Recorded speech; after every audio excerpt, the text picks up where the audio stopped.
Hello, church family.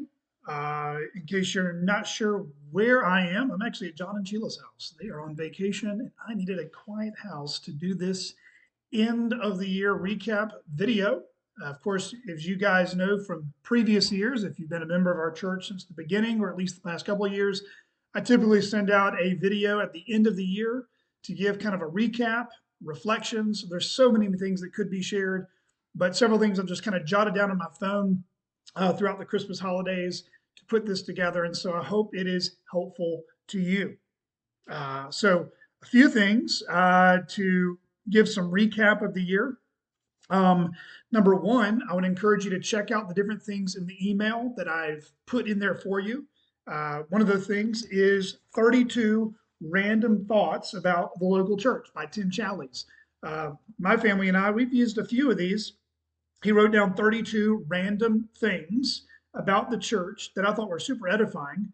And we've worked through maybe, I don't know, two or three of these so far as a family, and basically just using them as a part of our family devotion discussion. So read through this article. It's really good, real helpful, and yeah, real simple. So things that you can use in your quiet time or in your small group discussion or family devotion to use to edify one another. So check that out in the email. 32 random thoughts about the local church. That would be one. Also, you'll notice there to kind of give you a jump start into next year, I've put together a CCBC January 2024 Jumpstart Prayer Guide. So you can see there in the attachment, it looks like this, front and back.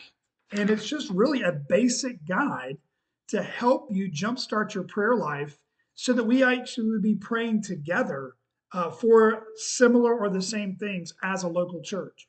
So one of the things that I do want us to emphasize a lot next year, and I know this might sound like simple, but it's something that we can't underestimate, is God's power and faithfulness being displayed through answered prayer. And so, guys, one of the things that we just need to be reminded of as a church is though God is sovereign, absolutely, we receive not because we ask not. And secondly, the Bible tells us over and over again to ask, seek, and knock. It is the Lord's prerogative to determine how he answers and when he answers.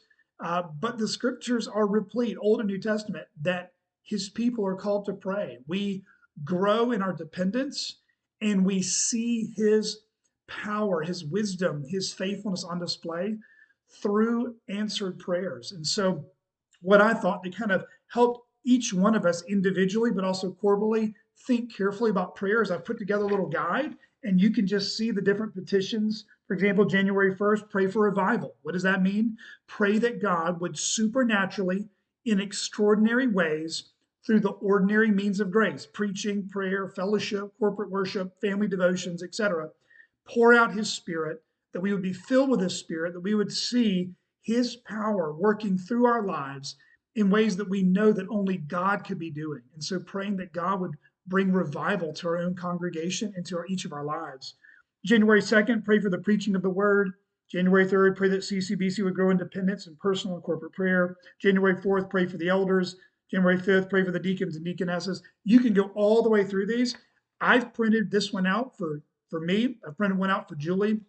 And then what you can do is just fold it, put it in your Bible, and use it as a daily prayer guide. And my encouragement would be is take these prayers, these 31 days of prayer, use this in maybe your small group or someone you're discipling with, or your family devotion time, or just your personal life.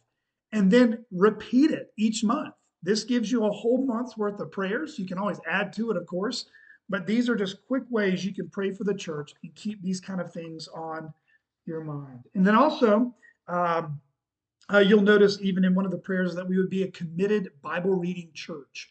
And so I've also placed in the email some links to some Bible reading plans, some different ways to do that. You can even generate your own through one of the links. And then a really in depth, what you call Bible arcing. It's a way to exegete text at an in depth level that Bethlehem College and Seminary put together a number of years ago. So you can check those different articles out. Um, so let me just give you a few reminders of things to look back on this past year, and then I'm going to give us some encouragements moving forward. Um, Yeah, I would encourage you to go back to listen to the December 17th, Sunday, December 17th, Sunday evening service where we had 12 testimonies. 12 members give testimonies of what God has done in and through their life, through discipling relationships, through books they've read, through what God's done in people's marriages. Check those out if you haven't. Go back on the podcast December 17th in the evening. Check out those testimonies. I think it would be a huge encouragement to you. Also, to look back on this year as a whole, so really no really chronological order here. We had our first slate of deacons installed in our church body. Of course, we've had men and women serve as unofficial deacons and deaconesses, basically as service team leaders for a number of years. But we waited to install elders first, teach on elders and deacons before we would ever install. But we nominated those deacons and deaconesses at the end of 2022, and they were installed into our church, voted and installed January and February of this year. So that's something to look back on and thank God for. Also, we had a number of people join our church in 2023. So in 2023, we had 22 people join our church as covenant members. Praise God. I don't know how that stacks up to the previous years of how many members have joined. To give you kind of a statistic, kind of roughly there, since the inception of our church, we started with 90 or so. Um, Maybe from the 90, I think we have maybe around 54 or 56. I don't know, the number gets kind of confusing for me. 54 to 58 members still at our church from the original 90. It might be closer to 60. I can't remember. But since 2020, in the beginning of our church, we've had around 56 people join this congregation. And amongst those 56, only 5 have joined the church and resigned and gone elsewhere. The other 50 or so are still with us. And so, over the last 3 years since the inception, the Lord has brought over 50 members of our church to be a part of our congregation. And in 2023, 22 of them came into our congregation. And a number of them were actually baptized this year. I think we had maybe 4 or 5 baptisms. So that's something worth celebrating as well. We also finished preaching through different books of the Bible. I'm trying to do this off the cuff here. We finished preaching through Mark's Gospel. We were there for on and off for about 2 years.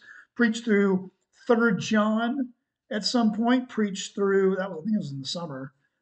We preached through 4 sermon series in Proverbs.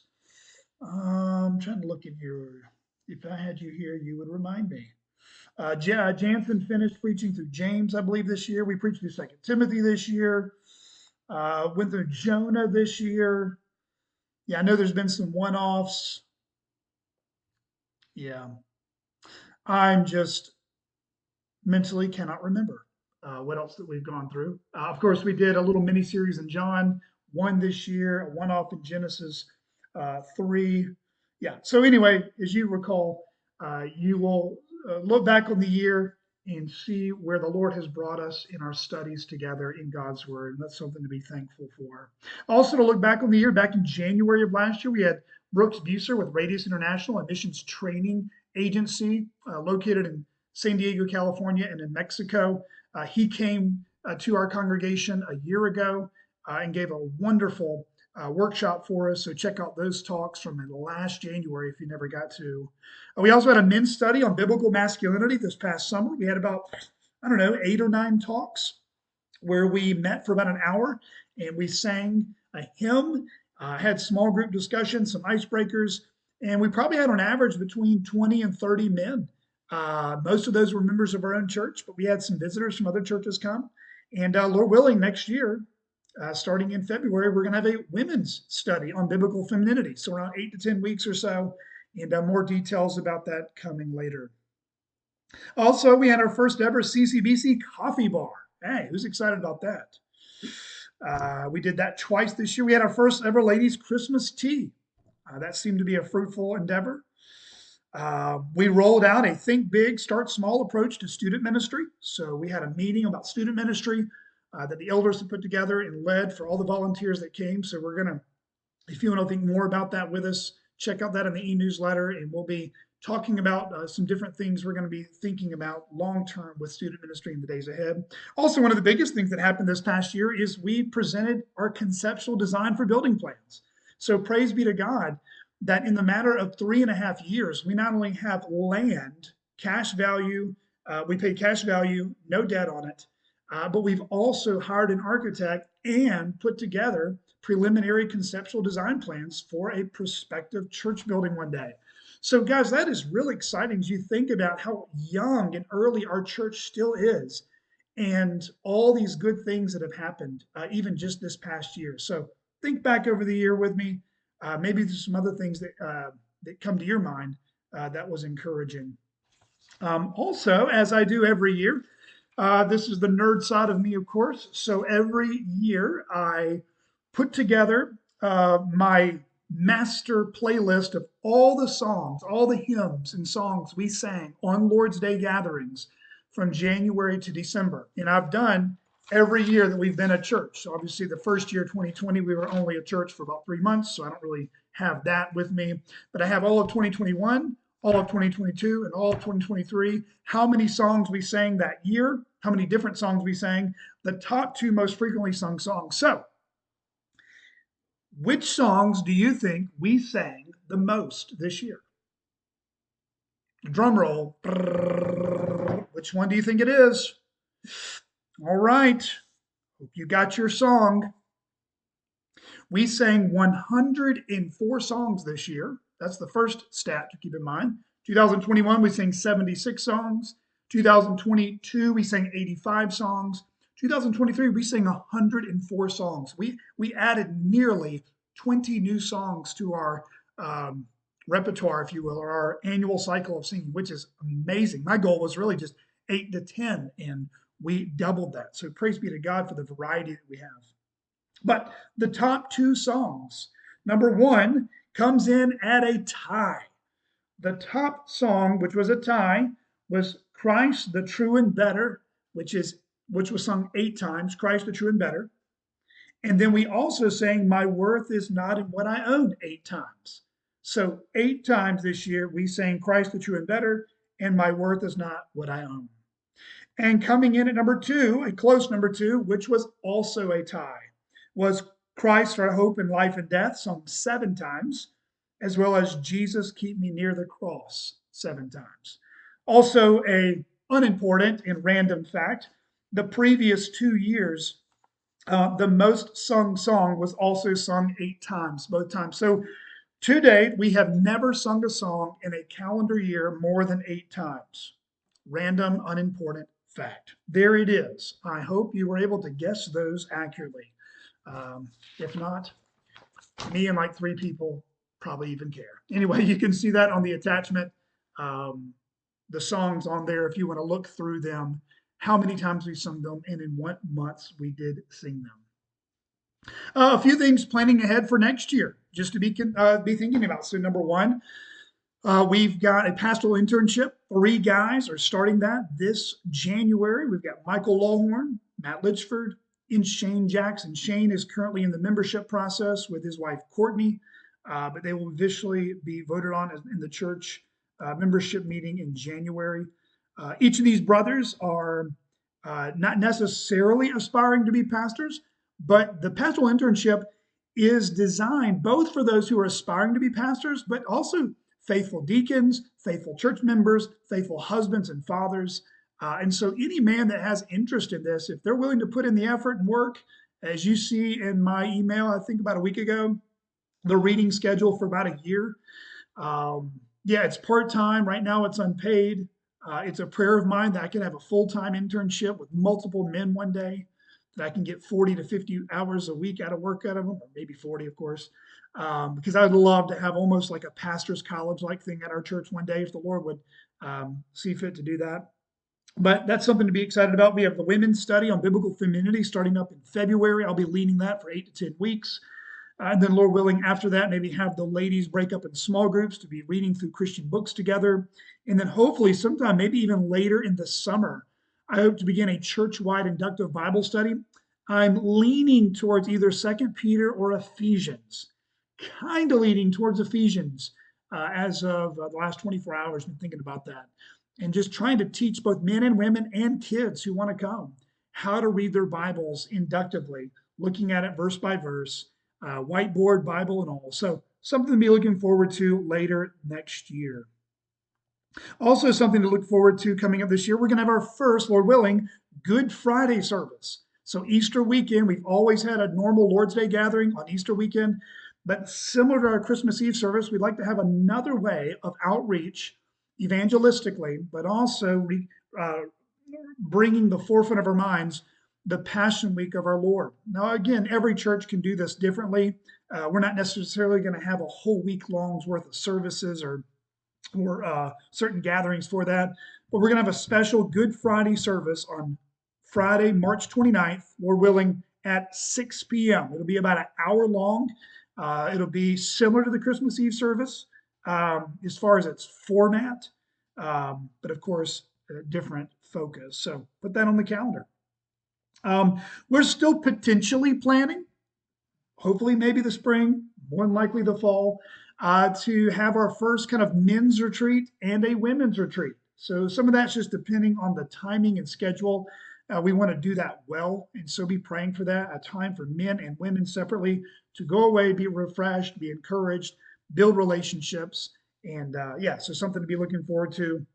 We'll be talking more about that in the year ahead. Also, we have a men's breakfast on February 3rd, 7:45 a.m. Any man can come. Yeah. So there's some things to be thinking about walking into next year. So, what are some encouragements and exhortations as we move into 2024? So this video has already been 16, almost 17 minutes. I want to spend the next, hopefully, don't hold me to it, but probably 10 to 15 minutes giving us different words of encouragement. These are not as organized as I normally have them. They're kind of scattered thoughts. So if I just say them kind of off the cuff, bear with me. But I hope these are helpful to you as they've been on my heart, and I hope they could be useful to yours. So first, I would just want to say this as an exhortation heading into next year. Something you already know, but we need to be reminded of. Submit all your plans to God and leave the results to Him. Submit all your plans to God and leave the results to Him. James 4:15 says, instead, you ought to say, if the Lord wills, we will live and do this or that. I've really caught in the vocabulary of our members saying, Lord willing, or if the Lord wills. And that's super encouraging because that's exactly how we should be thinking about everything in 2024, regardless of what you and I are planning to do. So, friends, wherever you're at, whatever you're doing, and whatever you're planning, whether it's small or big in 2024, if the Lord wills, we will live and do this or that. Submit all your plans to God, leave the results to Him. Second, focus on how far we've come with God's help. Remember what we read in 1 Samuel 7, verse 12? Here I raise my Ebenezer, till now the Lord has helped us. Friends, we've been a church now for 3.5 years. I've lived now in Fort Smith, my family and I, since December 19th of 2019. We've lived here now over 4 years. We were in Washington, D.C. for 4.5 years. So by this summer, Lord willing, we will have lived here just as long as we lived in Washington, D.C., which is amazing to think about how much time has flown by and how much has happened. But I want us to focus as we think about our life together as a church, whether you've been with us from the very beginning core teams, the 55 or 60 or so of us that are still with us from those original days, or you've joined the church just in the last 12 months. We should take time to think about where the Lord has brought each one of us. How did we get to this church? How do we get where we're at today? How do we get to the maturity and growth and understanding and friendships of all that we've learned and experienced together? You know, the Lord has brought us this far. He has helped us. So as you think about where you are in your marriage or in your family or in the church or wherever you're at, instead of getting overwhelmed by how much more we need to grow in so many different areas of our life together as a church, but also as Christians, take time to consider how far the Lord has brought us. And may that turn into praise. Thirdly, You heard me say this in a members meeting back in November, but let me just say it again. Growing pains are necessary for spiritual health and future growth. Growing pains are necessary for spiritual health and future growth. John MacArthur has said the church is a living organism, not a static organization. Friends, we're going to have members of our church join and leave at some point. Some of you may be lifers. You know, you're at our church for the rest of your life. I will be the last pastor you have. Uh, we don't know. We don't know who that is. We don't know what God's plans are for the duration of CCBC. But until God shows us anything else, we're just going to keep our hands to the plow and looking forward together. But we also have to recognize that all the members of our church are ultimately the Lord's. If they're Christians, they're true sheep, they belong to the chief shepherd, which means I'm an under shepherd, and the elders are just under shepherds. We don't own any sheep. We don't own CCBC. We are just stewards. We are managers of the Lord's people. And so I think we all need to understand that we should hug one another tightly. We should open up our hearts and our lives in transparent and humble ways. But we all have to recognize that there are going to be growing pains in the life of our church. They've had at the very beginning when this church began, and why this church began was a season of growing pains. And as the Lord is forming that foundation, laying down those building blocks, putting up the structures for the house to be built, He's going to bring about refining and pruning and revealing, not to hurt or harm us, but to grow us. And if you think about John 15, where Jesus says, I am the vine, you are the branches, well, he prunes every branch that's bearing fruit so that it may bear more fruit. And so that can happen from when members come and go for various reasons. It can also be when the Lord takes a member from our midst in death to depart and be with Christ. It could be through financial uncertainties. Maybe we have less giving for a season, or maybe it seems like for a time we're not having many people join the church, or many baptisms for a season, or church discipline takes place. I mean, all these different things are really normal in the life of any gospel preaching local church around the globe. It's just the Lord has seen fit to bring about many of those things early on in our ministry together. But be reminded, the church is a living organism, not a static organization. God is going to be bringing about these growing pains, and they're going to hurt. We're going to groan, but we're going to do it together. And if we keep our eyes on the chief shepherd, the head of the body, we will grow, we will mature, and we will be better for it as a result. So keep that in mind. Number 4, just a few different applications here. We should all reevaluate and recalibrate our expectations for life. That's both our personal life, our family life, our church life, our jobs, our schools, our friendships, even in light of our health. Everything we should be evaluating, kind of like if you go to the doctor and you get a physical or an exam. You know, no one likes to be told by the doctor your cholesterol's high, your blood pressure's high, you need to lose 30 pounds. You need to cut back on this, this, and this. You need to get rid of this. And so, friends, though we don't like exams from the doctors, we don't like difficult tests that we get back and recognize, wow, what happened to me? Or we look in the mirror and realize, man, I have aged. Man, I've put on weight. Man, I don't look the same as I did 10 years ago, 5 years ago, or the bags under my eyes. We should reevaluate and recalibrate our expectations. So, Lord, I'm examining my life. What needs to change? And in the midst of those things, what needs to change about my expectations? And so, friends, one of the reasons why people burn out in ministry, they burn out in jobs, even sometimes they have friendship burnout, is that we put expectations on people and in organizations that sometimes are unrealistic. Whether it's because we're impatient, we want things to change at an exact time, we want people to grow and improve in a certain way and at a certain time period, and or we're looking for someone to give us something we want, to be our best friend, to give us recognition, for comparison's sake, and we can find ourselves chronically discontent because our expectations are off and they need to be recalibrated. So as we examine our life in light of God's word, in light of the counsel of others, we need to ask the Lord to reveal to us if we have hidden expectations of our spouse, our children, our pastor, our church members, our jobs, or what we're trying to get out of life, if they're unrealistic. And friends, if you're discontent in life, read the book of Ecclesiastes. It's really the reality of living in a world that if you don't have God as the first and foremost uh, uh, pleasure source and purpose of your life, everything in your life is going to feel meaningless. Vanity, vanity, says the preacher. That's work, pleasure, money, food, wine, health, everything is going to feel empty. So you have to make sure that we're actually having realistic expectations that God has for us and what we're looking for in all areas of our life.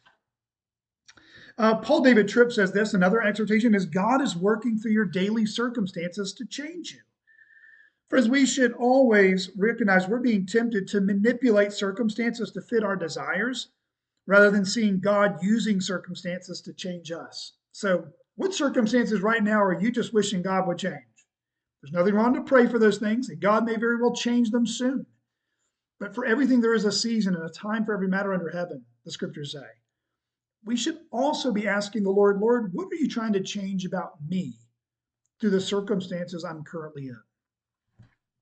Also, if you're someone who has been a member of our church for at least 18 months, I would encourage you, if you just need a reboot or a refresh on what CCBC is all about and what we're trying to accomplish, I'd encourage you to reattend the membership classes.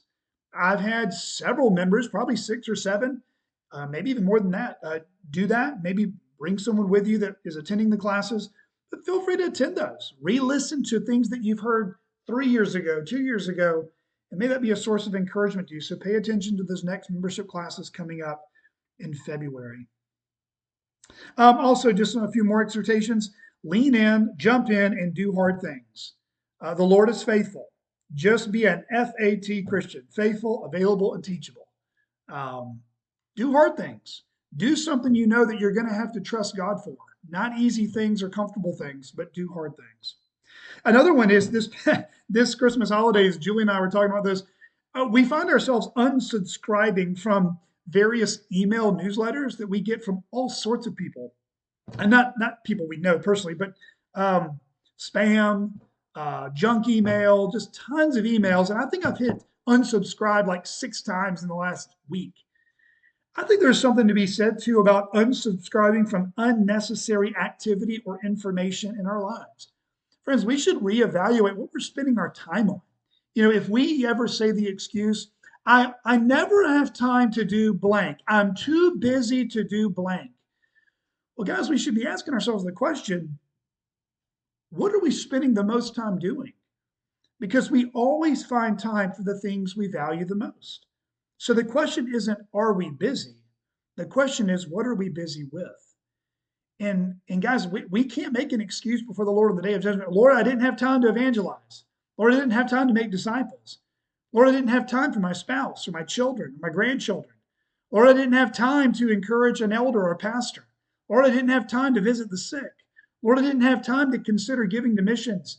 Lord, I didn't have time to consider maybe that you might be sending me or preparing me. Lord, I didn't have time to, do my best in my job. The Lord always gives us enough time to do what he wants us to do. And so we need to think through what is some wasted time in our week. Personally, for me, just off the cuff, I've been reevaluating my day off. My day off technically is on Mondays, but I don't think I've been using my day off well. And in light of how my weeks go, I'm contemplating actually working a half day on Mondays, basically come in late on Mondays. I'll still kind of have a half day in the morning, but come in on the afternoon, get a lot of my admin work done so I can start Tuesday stronger. And then I'm considering only working a half day on Friday instead of having all of Monday off. Trying to book in my weeks a little better so that I can head into the weekend a little more energized and not as mentally tanked. We'll see what the Lord does with that, but I've been thinking through that, and I hope that would be an encouragement to you, is reevaluate how you're using your Saturdays, how you're using your Sunday afternoons, how you're using your evenings, your mornings. Are you using your time well to the best you can? And could you get up earlier, or could you move things around to give God your best in every day that He gives you? Um, this year. Just another encouragement about discipling relationships. I'm super encouraged by how many people are in discipling relationships. My big encouragement to you guys is as you're developing these discipling relationships, make sure they're not transactional. Make sure they're growing into life-giving friendships. Paul David Tripp has a really interesting and convicting quote. He says this: "We live in interwoven networks of terminally casual relationships. We live with the delusion that we know one another, but we really don't. We call our easygoing, self-protective, and often theologically platitudinous conversations fellowship, but they seldom ever reach the threshold of true fellowship. We know cold demographic details about one another, married or single, type of job, number of kids, general location of housing, etc. We know little about the struggle of faith that is waged every day behind well-maintained personal boundaries. One of the things that still shocks me in counseling, even after all these years, is how little I often know about people I have counted as true friends. I can't tell you how many times in talking with friends who have come to me for help that I have been hit with details of difficulty and struggle far beyond anything I would have predicted. Privatism is not just practiced by the lonely unbeliever, it is rampant in the church as well. So, friends, we should work really hard that when we're in these discipling relationships, whether it's 1-to-1, 1-in-3, or something bigger, that we're actually getting to know each other in deep, meaningful ways. So be praying for that. A couple more challenge things to think about. Just a random question. What in your life seems impossible to change or overcome right now? Losing weight, not communicating well with your spouse, evangelizing a neighbor, starting a Bible study, asking your job for a promotion at work, considering whether you might need to leave your job that you've been at for a long time, do something else, praying and considering what it would look like to retire or semi-retire, serve on a service team at the church you never have before. I don't know. It could simply be having a hard conversation with a family member that's been strained for some time. It could mean bearing up with a difficult relationship that you wish would reconcile, but for whatever reason it hasn't. Or maybe you're scared of losing someone in your life, whether through death, moving away, or maybe there's a sharp division that has never been repaired. Whatever it is in your life that seems impossible to change or overcome, just give it to the Lord. Ask God to give you power, wisdom, and endurance to face it. Be strong and courageous, the Lord told Joshua as he led the Israelites into the promised land. I am with you wherever you go. So just want to encourage you, whatever it is that you're afraid of or anxious about, the unknown of the future, financial uncertainty, your house, your parents, just give it to Him. Another thing is guidance. Keep your hands open. Hold everything firm enough to be faithful with it, but loose enough that if God takes it away, you won't fight it or it won't hurt when He takes it from you. Some of you have confided in me this past year, like, what's my place in this church? What's my purpose? Really, you're asking kind of who are my people and what should I be doing with my life? Let me just give you a few words of counsel and encouragement. First, surround yourself with motivated, spiritually zealous, and contagious believers. If you're wanting to get in better shape, be around someone who is in good shape. If you want to learn how to grow in your intake of the Bible, be around those believers who seem to do that already really well. If you're having a hard time with your attitude at work, surround yourself with someone whose attitude and work ethics are commendable.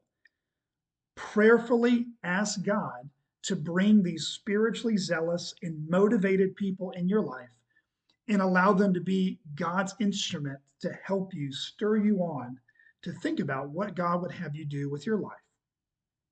Also, do not waste your trials and learn from God's providences. Spurgeon said, your trials are peculiar, but your God is all sufficient. As you're thinking through, Lord, what do you want me to do next? What's my purpose? What's my place? The Lord may have you in a holding pattern. He maybe have a season in waiting where He's cultivating that godly character. I would just say give yourself the humble task. Give yourself to those places where you're quietly serving, quietly getting to know members, patiently waiting. And I would say, guys, one of the most underestimated but most powerful ways to be a blessing in our church is to be a form of encouragement. Encourage a brother if he leads well in corporate prayer. Encourage a brother or sister if they lead well in music. Encourage a sister when you see her struggling throughout the week for faith, but she shows up to church trusting in God's providence. Encourage the preacher whose sermon you were benefited by. Encourage that downtrodden or that discouraged mom who continues to do her best with raising her children up in the fear and admonition of the Lord. Whatever it is, look for evidences of God's grace. And if you see something, say something. Encourage, write a letter, outdo one another in showing honor. Also, um, let's not be hypocritical. We should be amazed at God's grace in our life. Of all people, those of us who preach about God's grace should be humbled by it. Another one is it's okay to be weary in the work, but we should not be weary of the work. It's good to take breaks, go on vacations, even have a sabbatical, but we never take a break from our relationship with Jesus. Abide in the Lord no matter what stage of life we're in. Learn to accept closure you may never get. Learn to accept that you may never get the closure you want to get. Learn to live with unfulfilled desires and trust in God with what He chooses to give and not give you. Live at peace with all men. If the Lord doesn't give you all the answers and all the insights of why a relationship ended, or why someone left our church, or why a child won't speak with you, or why a parent won't speak with you, or why a neighbor or a friend or a coworker, learn to accept that God may be protecting you and saying it's not helpful or it's not the right timing. Trust God even with the closure you don't have. And I just want to give a last encouragement as we head into 2024. I don't know what kind of year you've had. It could have been energizing, it could have been exhausting, could have been joyful, could have been sorrowful.